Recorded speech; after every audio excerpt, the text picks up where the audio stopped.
What is up, denizens of the interwebs? It's Arza Chats here, coming at you with another video, and this time we're talking about Agatha all along. Thankfully, we're not watching it, but instead we're actually just talking about the ratings, because it doesn't look like they're doing too hot. So like, subscribe, and let's get into this. It's being reported all over the place, but the source I'm drawing it from, over at That Buck Plays from John F. Trent, Agatha all along viewership drops 33%. It's already worse than the Acolyte. Much of this information is coming from the data firm Luminate, who compiles watch time and viewership. They claim that the show managed to bring in 204 million viewers, which was good enough for 10th place in the company's top 10 streaming originals for television chart. Of course, that doesn't necessarily mean anything since we're not given a frame of reference. But where it does eventually actually mean something is down here where it says that according to their chart, Agatha all along brought 304.7 million minutes watched within its first week. In comparison, The Acolyte had managed to bring 380.5 million hours watched in its first week of launch, which is a pretty significant drop-off of approximately 20%. And John F. Trent also reports that word of mouth doesn't seem to be doing this show any good, where Neurotic lampooned the show by using its own dialogue. Kathryn Hahn delivers a line that describes this line perfectly: "This is where hope goes to die."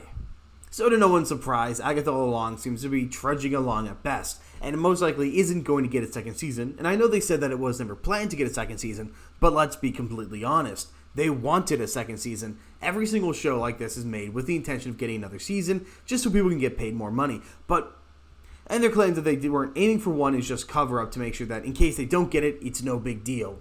It's also a generally good frame of mind to use so you can close up most plot holes by the end of the show, though I doubt they're going to do that. I'm sure we're going to have a lot of opening holes that the writer is just too incompetent to close, or that are left intentionally opened so they can shoehorn more things in the future. But that leads me over to this Forbes article that actually makes the show look a little bit good.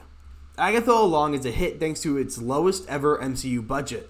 Written by, oh good lord, Star Wars Theory's favorite detractor, Paul Tassi. According to Tassi, Disney has told us that Agatha all along had drawn 9.3 million viewers in its premiere, which drew a lot of ire from Acolyte fans, given the fact that we were told that they drew 11.1 million in 5 days. And of course, we all know that Disney lies about the numbers, which is why there's such a discrepancy between the different sources.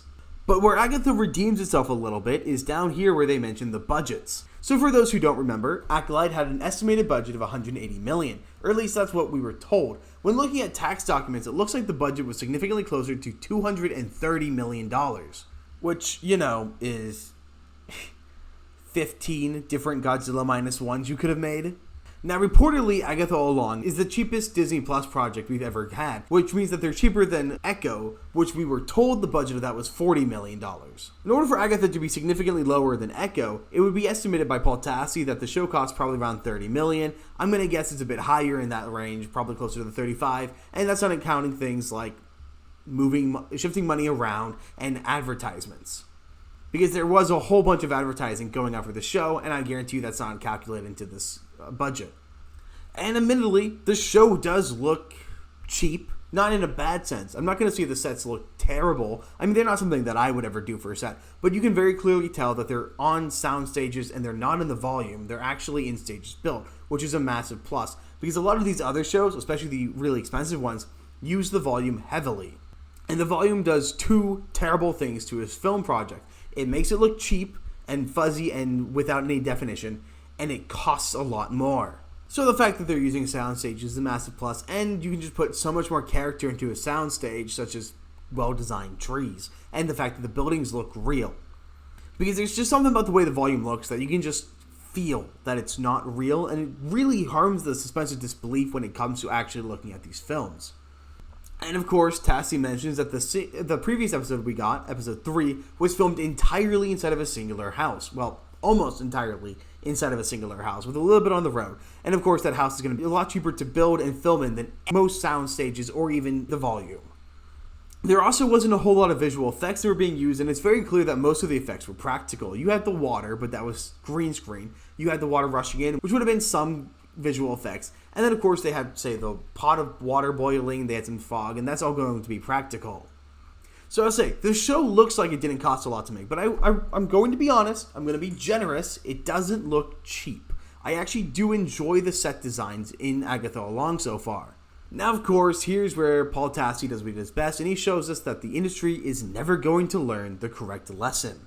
This entire paragraph marked right here However, two things that may emerge from the show being a hit are A case for more of a focus on Elizabeth Olsen's Wanda Maximoff, given that it is a spin-off of that series, which is a big reason it's gained in any audience at all.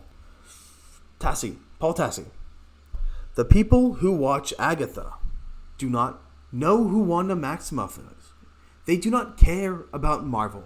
They do not care about any sequels. The people who are watching Agatha all along, for the most part, are watching it because it's about a bunch of gay, bitchy witches.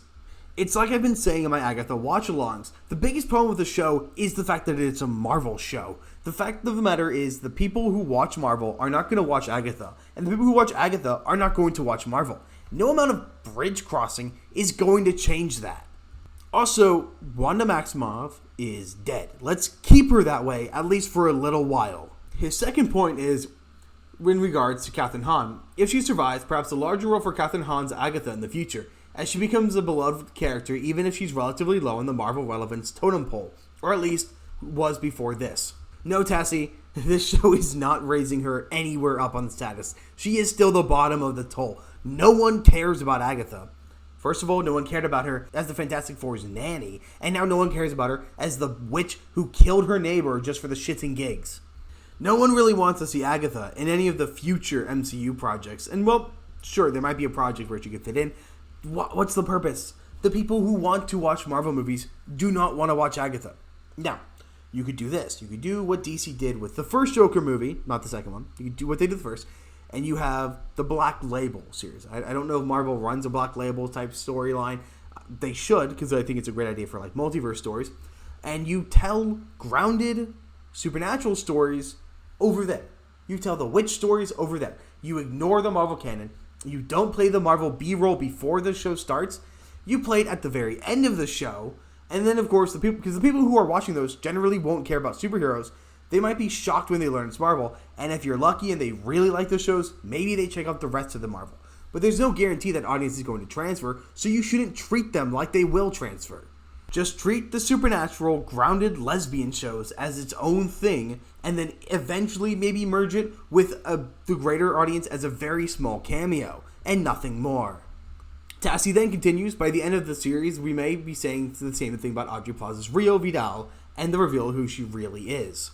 But there's no point in pussyfooting around who these characters are. We already know who they are. It's already been leaked multiple times. We've had the Funko Pops leaking, revealing their identities. We've had them being named by name in the trailers, and we've had the showrunner who has already announced the identity of Rio Vidal being Death. And of course, Rio Vidal means River of Life. If you translate it, it's a little loose, but it translates to that. So of course, it's no shocker at all that she's supposed to be Lady Death.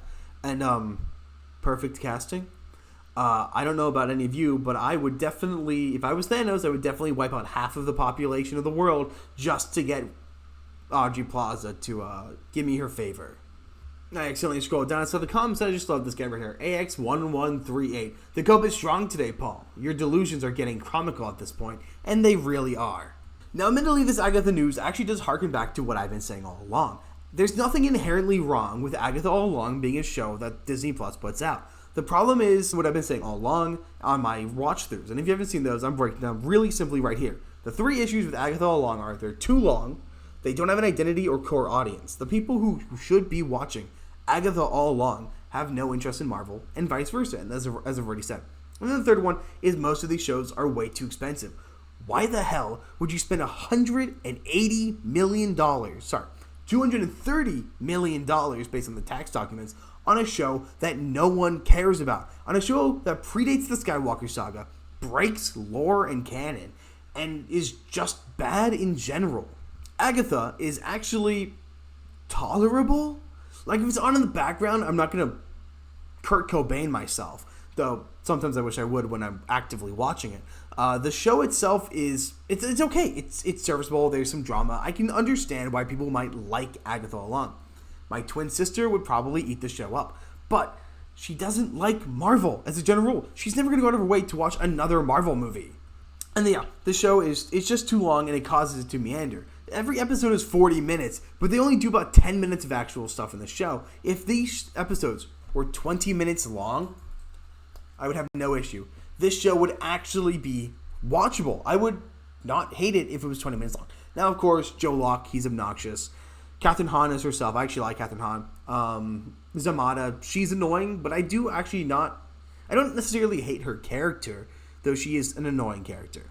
So yeah, Agatha all along isn't made for me. Although Ryan Kinnell on Friday Night Tights last night seemed to disagree with the notion that the show wasn't made for me. I think it's because there's like nothing really happening, and it's literally just like women quipping at each other the entire time. Yeah. And if that's the kind of comedy you like, I suppose, if you're a 22-year-old gay dude. So thanks for that, Ryan Kinnell. I really appreciate being called out during a live stream. But yeah, if Agatha Long just followed those 3 complaints and it appealed to those complaints, then I would have no problem with the show existing at all.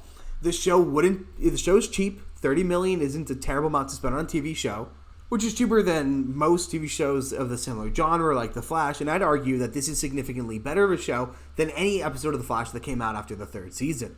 And then it just needs to be shorter, and then you have a good show. That's all. Those are the recipes for a good show. It's not a great show, but I would have to agree with Hail Chado, that this is a show that would be justifiably made. I do think it should have been prioritized a bit closer to Halloween, because they're not doing any Halloween-y stuff to uplift the show. Maybe they'll get a boost when it's fully released, because I believe the last episode is around Halloween.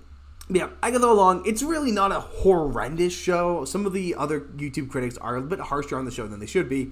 I have no idea if I'm going to do an episode 4 review, because it takes a while, it's tedious, and they don't get a whole lot of views. But we'll see.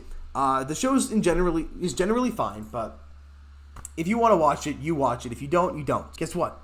You're not sexist if you don't want to watch Agatha. And just know, Joe Locke is an overbearing actor in the show.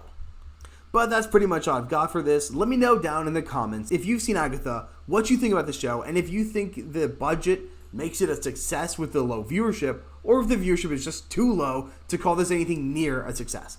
And I will see you guys on the next one.